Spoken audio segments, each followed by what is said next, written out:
Hello aspirants, my name is Drishti Jain and I welcome you to the series of घटना सूत्र।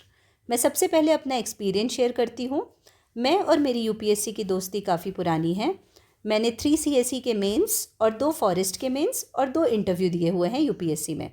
मैं इस घटना सूत्र सीरीज़ में अपना पूरा एक्सपीरियंस आपके साथ शेयर करने की कोशिश करूँगी और किस तरीके से किस चीज़ को पढ़ा और याद किया जा सकता है, क्योंकि यूपीएससी में पढ़ाई तो सभी करते हैं लेकिन सही तरीके से और सही गाइडेंस के साथ पढ़ाई करना सबसे ज़्यादा इम्पॉर्टेंट है। इस वीडियो में हम पीटी 365 डिस्कस करेंगे जो कि काफ़ी क्रिस्प और कॉम्प्रिहेंसिव होगा, जो प्रीलिम्स के लिए इनफ और सफिशेंट होगा। मेरी कोशिश रहेगी कि बहुत ही कम समय में आपका ज़्यादा से ज़्यादा करंट अफेयर्स बहुत अच्छी तरीके से रिवाइज हो जाए। एंड सबसे इम्पॉर्टेंट चीज़ हम साथ ही ट्राई करेंगे कि उसका स्टैटिक से लिंकेज और लास्ट 10 ईयर्स के प्रीवियस ईयर क्वेश्चन डिस्कस करेंगे। आप बस इस वीडियो को 3 से 4 बार अच्छे से देख लीजिए एंड आई एम श्योर कि आपका पूरा current affairs PT point of view से अच्छे से हो जाएगा। तो बिना देरी किए चलो लेट्स स्टार्ट पीटी 365। चलो let's start the next topic जहाँ पे हमने एंड किया था। The next topic is internationalisation of Indian rupee. The RBI highlighted enabling foreign investment through special non-resident rupee and special rupee Vostro account for promoting internationalization of rupee. तो RBI क्या कर रहा है, इंटरनेशनलाइजेशन ऑफ रुपी को promote करने के लिए अलग अलग स्टेप्स ले रहा है। तो उसमें एक है स्पेशल नॉन रेसिडेंट रुपी और एक है स्पेशल रुपी वॉस्ट्रो अकाउंट। ठीक है, अब ये दोनों क्या है वो पढ़ते हैं। तो special non resident rupee account देख लेते हैं पहले। Any person resident outside India having a business interest in India can open special non interest rupee account for the purpose of putting through bona fide transactions in India. तो जिसका business interest है India में लेकिन वो non resident है, India से बाहर रहता है, वो ये वाला अकाउंट ओपन कर सकता है। SNRR accounts are usually allowed for specified transactions in trade, foreign investment, external commercial borrowings. अब रुपी स्पेशल वॉस्ट्रो अकाउंट क्या है? Vostro account is an account that domestic banks hold for foreign banks in former's domestic currency. तो जो domestic bank hold करते हैं, hold for foreign banks, दूसरे bank के लिए उनकी डोमेस्टिक करेंसी में, इन दिस केस रुपी। ठीक है। SRVA is a special arrangement to existing system that uses freely convertible currencies and works as a complementary system. For opening SRVA prior approval of RBI is required. तो RBI का prior approval required होता है। About internationalisation of rupee, तो ये क्या होता है, definition पढ़ते हैं हम सबसे पहले। International currency refers to a currency that is used and held beyond the borders of using country, not just by country's residents but also by non-residents। तो इंटरनेशनलाइजेशन का मतलब होता है कि सिर्फ जैसे मान लो रुपी की बात है तो रुपी इंडिया में चलता है तो बस ऐसा नहीं कि इंडियंस ही रखेंगे, बाहर भी इसका यूज़ है या बाहर भी ये इसको लोग एक्सेप्ट करते हैं। Example US dollar, euro. Criteria क्या है? To be accepted as an international currency in INR should be widely used in international transactions, easily convertible and country should have a stable financial system। फिर challenges क्या है internationalization of currency के? Stability concerns. Integration of financial market could affect stability, vulnerability to external shock, exchange rate volatility, monetary policy dilemma और Triffin dilemma. अभी ट्रिफिन dilemma क्या होता है वो अपन आगे देखेंगे। ठीक है। पॉलिसी चैलेंजेस में क्या इशू आएगा? Creates a monetary policy dilemma including the Triffin dilemma where a country struggles to balance global currency demand with domestic monetary needs. तो ट्रिफिन डिलेमा में बोलता है कि ये 3 अलग अलग चीज़ों को अपन बैलेंस नहीं कर सकते। क्या? Conflict that arises when a country needs to supply enough of its currency to meet global demand while also maintaining its domestic monetary policy. मतलब डोमेस्टिक मॉनेटरी पॉलिसी और ग्लोबल डिमांड दोनों को आप एक साथ बैलेंस करने में इशू आता है, डिलेमा आता है। अब बेनिफिट्स ऑफ रुपी इंटरनेशनलाइजेशन, क्या क्या बेनिफिट्स होगा? तो reduces vulnerability, reduces dollar demand, lowers business cost, lowers reserve need, हमको रिजर्व नहीं रखना पड़ेगा। अब आते हैं next, steps taken for internationalisation of rupee. क्या क्या स्टेप्स ले रहे हैं हम रुपी के इंटरनेशनलाइजेशन के लिए? तो capital account convertibility. Indian national rupee is fully convertible in the current account but partially convertible in capital account. तो करेंट अकाउंट में फुली कन्वर्टेबल है और पार्शली है in capital account. Special Vostro rupee account जो अभी हम पढ़े इन 22 countries. फिर inclusion of INR in continuous linked settlement, CLS। It is a global system for settlement of foreign currency transactions on a payment versus payment basis. Continuous linked settlement currently settles trade in 18 countries. और क्या क्या steps लिए? Internationalisation of rupee, bilateral currency swap agreements, INR is a designated foreign currency in Sri Lanka, issuance is rupee dominated bonds, that is masala bonds. अब related news में देखो, अभी आया हुआ है 2019 का क्वेश्चन नंबर 10, तो एक बार देख लेते हैं 2019 का क्वेश्चन नंबर 10। एक सेकेंड वेट करिएगा। तो चलो देखते हैं ये question. In the context of India which one of the following factors are contributors, इसको मैं हाईलाइट कर देती हूँ। Which of the following factors are the contributors to currency risk, to reducing the risk of currency crisis. तो currency crisis क्या क्या चीज़ कम कर सकते हैं, ठीक है, reducing the risk of currency crisis. First है the foreign currency earnings of India's IT sector, सही बात है। इंक्रीजिंग द गवर्नमेंट एक्सपेंडिचर, तो गवर्नमेंट एक्सपेंडिचर बढ़ने से करेंसी क्राइसिस भी बढ़ेगा ना, तो ये गलत हो गया। रिड्यूसिंग बोला है तो 2 गलत हो गया। फिर रेमिटेंसेज फ्रॉम इंडियंस अब्रॉड, तो रेमिटेंसेज आ रहे हैं उससे भी अपनी करेंसी स्ट्रांग होगी, तो इसलिए हो गया B1 and 3, ठीक है। अब अपन आते हैं नेक्स्ट टॉपिक में। ये जो बॉक्स में दिया हुआ है ना, तो उसमें है gold backed currency. Recently Zimbabwe launch the gold backed currency called ZIG, ठीक है। गोल्ड बैक्ड किसने लॉन्च किया? जिम्बाब्वे ने। अब गोल्ड बैक्ड करेंसी क्या होती है? Gold backed currency has fixed value directly link to gold and is convertible to gold, gold में कन्वर्टेबल होती है। Money supply is limited by available gold reserves, it has its inherent value and has potential for stability in long run. अब fiat currency क्या होती है? Fiat currency lacks intrinsic value and is established as legal tender by the government. Legal tender के जैसे establish होती government के द्वारा। Its value is determined by supply and demand and is not supported by any physical commodity. Physical commodity के द्वारा supported नहीं होती है। It gives central bank more control to print required money. ये central bank को ज़्यादा power देती है मनी प्रिंट करने के लिए, ठीक है। इसकी और कोई इंट्रिंसिक वैल्यू नहीं होती है, ये ध्यान रखना, फिएट करेंसी। अब हम आते हैं next topic, that is Bretton Woods conference. तो ब्रेटन वुड्स कॉन्फ्रेंस में ना हम बेसिकली IMF और वर्ल्ड बैंक के बारे में पढ़ेंगे। उसके बाद जो मैंने साइड में क्वेश्चंस लिखे हैं वो क्वेश्चंस डिस्कस करेंगे जो इस टॉपिक से आए हुए हैं। तो न्यूज़ में क्यों है? The Bretton Woods conference, officially known as United Nations Monetary and Financial Conference, was held in 1944 at Bretton Woods, New Hampshire, USA, ठीक है। अब ब्रेटन वुड्स कॉन्फ्रेंस के बारे में पर्पस क्या था? To agree upon a series of new rules for post World War Two international monetary system. Post World War 2 का जो इंटरनेशनल मॉनेटरी सिस्टम है उसके लिए रूल्स बनाने के लिए। Delegates from 44 nations participated in it. Key outcomes क्या थे? Creation of Bretton Woods institution, International Monetary Fund and International Bank for Reconstruction and Development बना था, जिसको अभी अपन वर्ल्ड बैंक बोलते हैं। फिक्स्ड एक्सचेंज रेट रिजिम आई थी। Each member country was to set a fixed value at par with the value of its currency in terms of gold or US dollar. तो fixed exchange rate regime आई थी। However, after the crisis of dollar exchange of 1971, when USA suspended the dollar's convertibility into gold, and 1973 floating exchange rate was promoted. लेकिन 1971 और 1973 के बाद floating exchange rate promote होने लगा। Promotion of free trade to ensure international prosperity and international peace, ठीक है। तो ये क्लियर हुआ ब्रेटन वुड्स कॉन्फ्रेंस के बारे में। इसमें हमको IMF के बारे में पढ़ना है। The international Monetary fund board completed the reviews of extended arrangements under the extended fund facility for Egypt. तो इजिप्ट के लिए जो एक्सटेंडेड फंड फैसिलिटी दी गई थी उसके लिए जो रिव्यू था उसको कंप्लीट किया है अभी IMF ने। तो एक्सटेंडेड फंड फैसिलिटी क्या है? This facility provides assistance to countries experiencing serious payment imbalances because of structural impediments और slow growth and an inherently weak balance of payment position. तो जब किसी कंट्री के एकदम ज़्यादा ख़राब स्थिति हो जाती है, बहुत ज़्यादा पेमेंट क्राइसिस आ जाता है, बैलेंस ऑफ पेमेंट ख़राब हो जाता है, उस केस में एक्सटेंडेड फंड फैसिलिटी से हेल्प मिलती है IMF की। मतलब ये देखो पूछ सकता है ना कि एक्सटेंडेड फंड फैसिलिटी किसका पार्ट है, तो IMF का। It supports comprehensive programme with the focus on policies needed to correct structural imbalances over an extended period. All member countries facing actual और potential external financing crisis are eligible, ठीक है। तो member countries eligible है। About IMF lending, IMF provides financial support to countries hit by crisis. Unlike developmental banks, the IMF does not land for specific projects.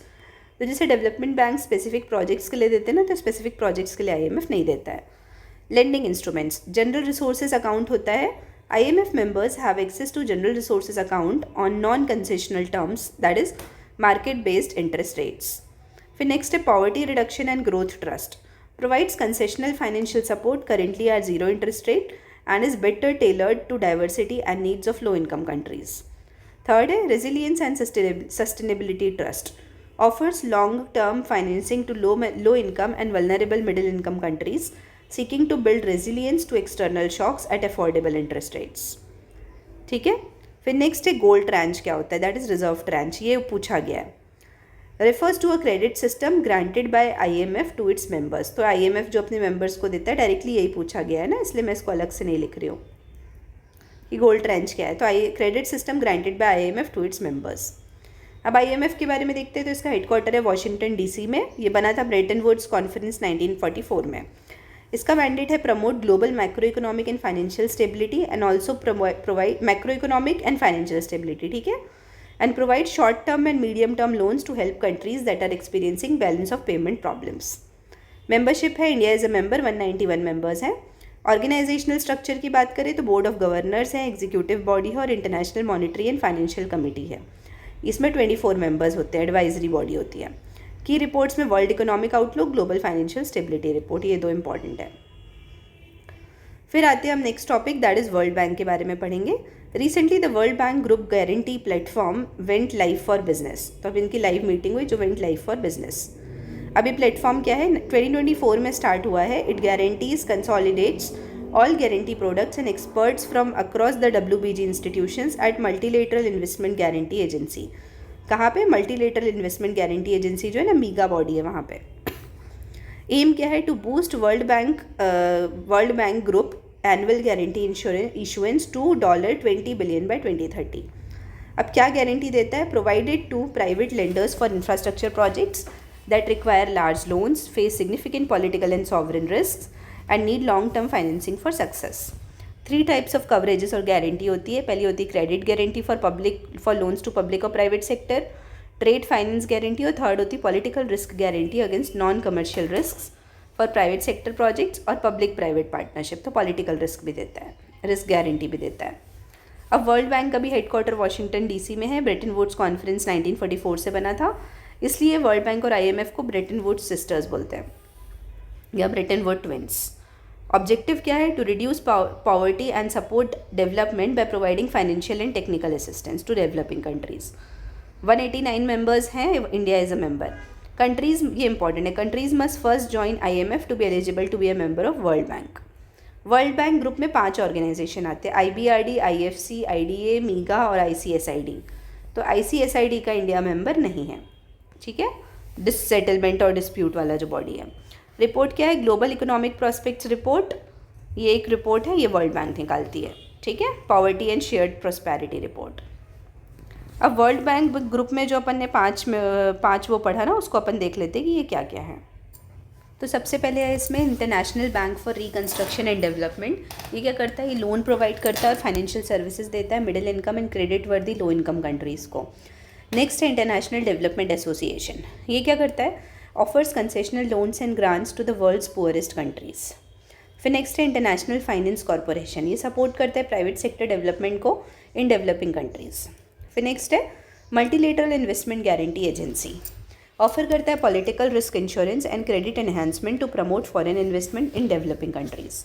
फिर next है international centre for settlement of investment disputes.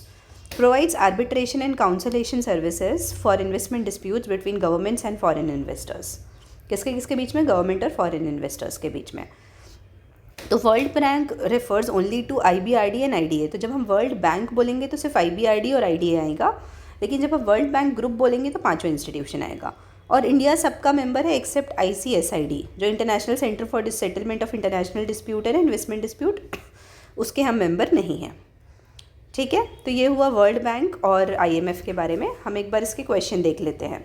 तो सबसे पहले देखेंगे 2020 में question number 3 आया है, ठीक है। ऊपर जाते हैं हम, 2020 में क्वेश्चन नंबर 3 मैं निकाल रही हूँ, 1 मिनट, ये आ गया। क्वेश्चन नंबर 3 बोल रहा है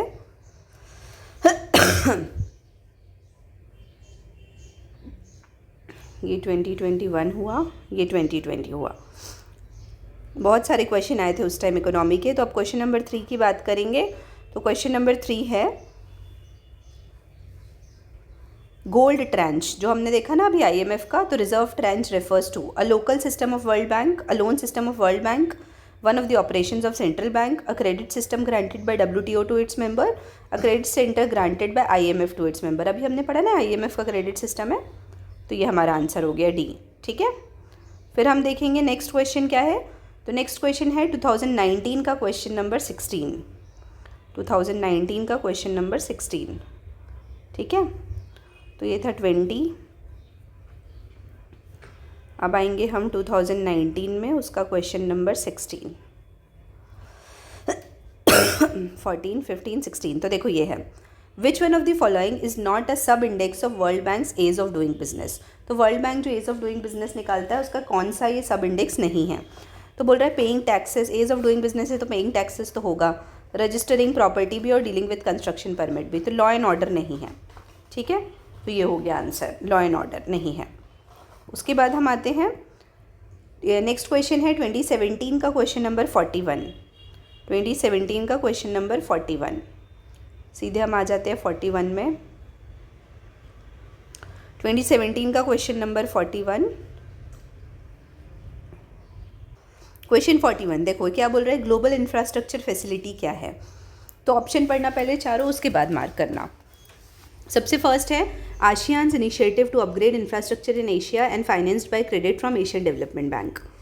सेकेंड है वर्ल्ड बैंक का कोलैबोरेशन है that facilitates preparation and structuring of complex infrastructure public private partnerships to enable mobilisation of private sector and institutional investor capital. C है collaboration among the major banks of the world working with OECD and focused on expanding the set of infrastructure projects that have the potential to mobilize private investment. और last है UNCTAD's funded initiative that seeks to finance and facilitate infrastructure development in the world। तो B हो गया इसका answer, world bank वाला होगा। ठीक है, इसमें एक क्वेश्चन और आया हुआ है 47, ये है SDR के ऊपर। Which one of the following currencies has been proposed to be added to the basket of IMF's SDR? SDR is special drawing rights। तो उस टाइम ना रेनमी था न्यूज़ में। चाइना की करेंसी किसकी है, चाइना की, तो इसलिए आंसर हो गया डायरेक्ट रेनमी। उसके बाद हम सीधे पढ़ेंगे WTO। हमने यहाँ पे PYQs भी देख लिया, अब WTO पढ़ेंगे, उसके बाद WTO का क्वेश्चन देखेंगे। तो recently the Marrakesh agreement marked its 30th anniversary in 2024। Marrakesh agreement कहाँ, मोरक्को में साइन हुआ था, मराकेश में, by 123 countries in 1994 after the conclusion of Uruguay round के कंक्लूजन के बाद। आउटकम देखते हैं, तो WTO बना था 1995 में, replacing the GATT general agreement on tariffs and trade. Serves is the foundational framework for trade relations among WTO members, expanded the scope to include trade in services, intellectual property and more. Trade in services, intellectual property वगैरह add हुई थी। Established a modern multilateral trading system for negotiations, dispute resolution and economic cooperation. ठीक है, ये तीनों चीज़ों के लिए। फिर की डेवलपमेंट्स एसोसिएटेड विद WTO, तो इधर है world trade statistics report on agriculture export. ठीक है, statistics report on agriculture export. WTO released world trade statistics 2023 on agriculture export. की फाइंडिंग्स क्या है, the top 5 exporters were EU, US, Brazil, China, Canada. तो ये रिपोर्ट आई है, उसका बता रहा है कि एक्सपोर्टर्स टॉप 5 कौन कौन से हैं। Collectively the top 10 exporters represented a 71.9% share of world exports in 2023। India 8th largest exporter है। फिर aid for trade initiative, WTO ने एक रिपोर्ट निकाली, aid for trade in action supporting the transition to clean energy. अब इस initiative में क्या था, ओरिजिन था WTO का हांगकांग मिनिस्टरियल कॉन्फ्रेंस 2005। ये सपोर्ट करता है डेवलपिंग इकोनॉमीज़ को इंटीग्रेट करने में ग्लोबल ट्रेड से। गोल है financing resources to address trade related challenges.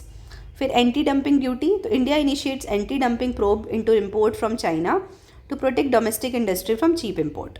Dumping का मतलब क्या होता है, dumping refers to unfair trade practices under WTO as it can have a distortive effect on international trade. और डंपिंग किस केस में माना जाता है, when the goods are exported by a country to another country at a price lower than its normal value. जैसे उसकी normal value 10 रुपये है लेकिन वो 6 रुपये में बेच रहे हैं यहाँ पे दूसरी कंट्री में।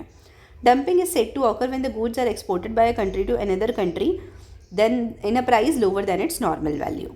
ठीक है, फिर है world tariff profiles report. India is the second largest user of non-tariff measures against USA in 2023 as per WTO's World Tariff Profiles report। अब नॉन टैरिफ मेजर्स क्या होते हैं, ये पॉलिसी मेजर्स होते हैं other than ordinary custom tariffs. Example जैसे अपन कोटा लगा देते हैं, sanitary and phyto sanitary measures लगा देते हैं, टेक्निकल बैरियर्स लगा देते हैं। ठीक है, उसके बाद हम आते हैं, इसका जो क्वेश्चन था हमने बोला था 2017 में क्वेश्चन नंबर 31 है, ठीक है। वो देख लेते हैं क्वेश्चन नंबर 31। तो 31 है, ये है question. Consider the following statements. India has ratified trade facilitation agreement of WTO। ये इस टाइम उसी लिए न्यूज़ में था क्योंकि हमने रेटिफाई किया था, तो फर्स्ट स्टेटमेंट तो उस टाइम सबको पता था। TFA is a part of WTO's Bali ministerial package of 2013, तो ये भी सही है। Trade facilitation agreement came into force in January 2016, तो ये उस टाइम नहीं, ये बाद में आया था। तो इसका आंसर हो गया 1 और 2, ठीक है। अब हम आते हैं सीधे नेक्स्ट टॉपिक में PYQ देखने के बाद, एग्रीकल्चर एंड फूड सिक्योरिटी। तो यहाँ से हमने हमारा WTO से रिलेटेड जो एग्रीकल्चर वाला टॉपिक है यहाँ पे वो रहेगा, ठीक है। लेकिन जो क्वेश्चंस हैं मैंने एग्रीकल्चर से रिलेटेड लिखे हैं, ये जो यहाँ पे साइड में लिखे हुए हैं। तो एग्रीकल्चर एंड फूड सिक्योरिटी पहले पढ़ लेते हैं। तो WTO's 13 ministerial conference Abu Dhabi concluded without a permanent solution to the public stock holding issue. तो ये काफ़ी पुराना इशू चल रहा है पब्लिक स्टॉक होल्डिंग का, इस पर कोई कंक्लूजन नहीं आ पा रहा है। तो जो 13th मिनिस्टरियल कॉन्फ्रेंस हुई अबू धाबी में, वो भी ऐसे ही कंक्लूड हो गई। अब पब्लिक स्टॉक होल्डिंग का पॉलिसी देख लेते हैं। Public stock holding makes it possible for governments to procure crops from farmers at MSP and store and distribute these food grains to poor, और बाद में इसको पुअर को दे देते हैं। अब डी मिनिमस लिमिट होती है, under it a country subsidy bill should not breach the 10% limit for developing countries and 5% for developed countries of the value of production. तो 10% डेवलपिंग कंट्रीज़ का और 5% ऑफ developed countries of the value of production. Currently it is calculated as the reference price of 1986 to 88। तो अभी किस price पे देखा जाता है, 1986 से 88 पे। Global divide over public stock holding. Developed countries की बात करें तो demands increase in de minimis level and amendments in formula to calculate price support subsidies given to farmers for government procurement. ये एक डेवलपिंग कंट्रीज़ है कि वो बोल रहे हैं कि जिस लेवल पे आप डी मिनिमस लेवल काउंट कर रहे हो उसको चेंज करो, बहुत पुराना हो गया है, और बढ़ाओ डी मिनिमस लेवल को। अब मोस्ट डेवलप्ड कंट्रीज़ क्या बोलते हैं कि ये मार्केट डिस्टॉर्टिंग है and there should be no export restrictions, ठीक है।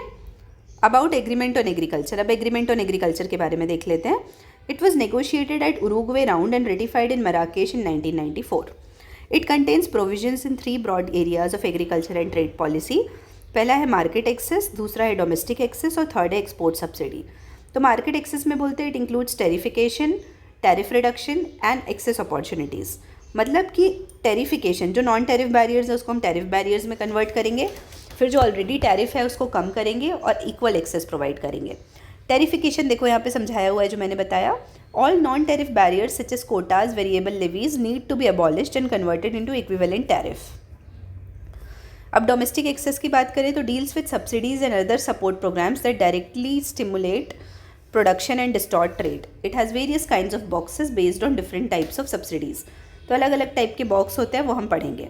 अब एक्सपोर्ट सब्सिडी की बात करते हैं तो एक्सपोर्ट्स आर्टिफिशियली कॉम्पिटिटिव बनाने के लिए developed members and developing countries eliminated export subsidies as per the Nairobi ministerial decision. तो ये एलिमिनेट हो गया था। अब पीस क्लॉज और इंडिया का स्टैंड क्या है। पीस क्लॉज की बात करते हैं तो WTO at 9th ministerial conference at Bali agreed to a peace clause as an interim solution for public stock holding for food security। तो हमने peace clause पे एग्री किया था। अब इंडिया की डिमांड है, India needs a permanent solution to the issue of public stock holding, जो कि अभी भी नहीं मिला है, and is proposed amendments in the formula to calculate the food security cap. वही जो 1986-87 वाले उस पर ना, तो उसको चेंज करो।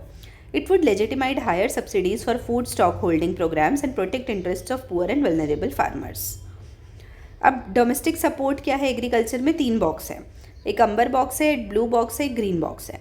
तो ग्रीन बॉक्स से देखो, ग्रीन बॉक्स में सब्सिडी कौन कौन सी होती है, that must not distort trade और आर इट और मोस्ट और मस्ट कॉज मिनिमल डिस्टॉर्शन, मतलब ये बहुत कम डिस्टॉर्शन करती है या करती नहीं है।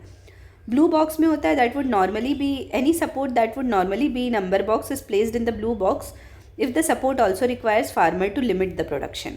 तो इसमें जो फार्मर्स होते हैं उनको लिमिट भी करना पड़ता है प्रोडक्शन को।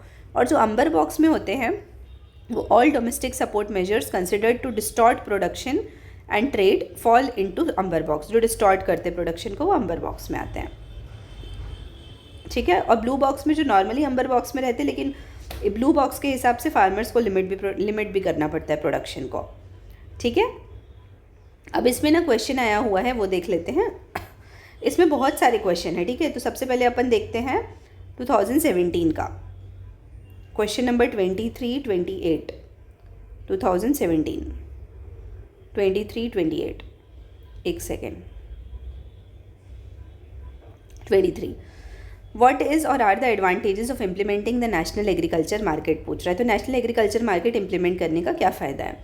It is a pan India electronic portal for agriculture commodities, obviously ये सही है। It provides the farmers access to nation wide market with prices commensurate with the quality of their produce. तो nation wide market provide करता है, तो correct answer है both C and D. ठीक है, फिर हम आते हैं नेक्स्ट क्वेश्चन, इसमें बोल रहा है 28 the standard mark of bureau of Indian standards is mandatory for automotive tyres and tubes. तो ये सही है। एग मार्क की क्वालिटी सर्टिफिकेशन है जो फूड एंड एग्रीकल्चरल ऑर्गेनाइजेशन देता है, ये ऐसा नहीं है जैसे इंडिया का इको मार्क है वैसी एग मार्क है, तो मिनिस्ट्री ऑफ एग्रीकल्चर देगी, तो ओनली फर्स्ट स्टेटमेंट सही हो गया। ठीक है, अब हम देखते हैं नेक्स्ट क्वेश्चन, ये क्या बोल रहा है। क्वेश्चन नंबर 70 क्वेश्चन नंबर 70 तो 70 काफ़ी नीचे आएगा, वो देख लेते हैं। क्वेश्चन नंबर 62 आ गया, ये आ गया 70। Fair and remunerative price of sugar cane is approved by, तो कौन सी कमेटी एफआरपी अप्रूव करती है। तो cabinet committee on economic affairs, cabinet commission for agriculture cost and prices, directorate of marketing and inspection और एग्रीकल्चर प्रोड्यूस मार्केटिंग कमेटी। तो अपन को पता है cabinet committee on economic affairs approve करती है। ठीक है, तो इस तरीके से हमारा ये वाला टॉपिक यहाँ पे ख़त्म हुआ। अब जो हमारा नेक्स्ट टॉपिक है WTO agreement on fisheries subsidy, that is Geneva package, वो हम नेक्स्ट वीडियो में स्टार्ट करेंगे। तब तक के लिए आप सभी को बहुत बहुत धन्यवाद एंड ऑल द बेस्ट।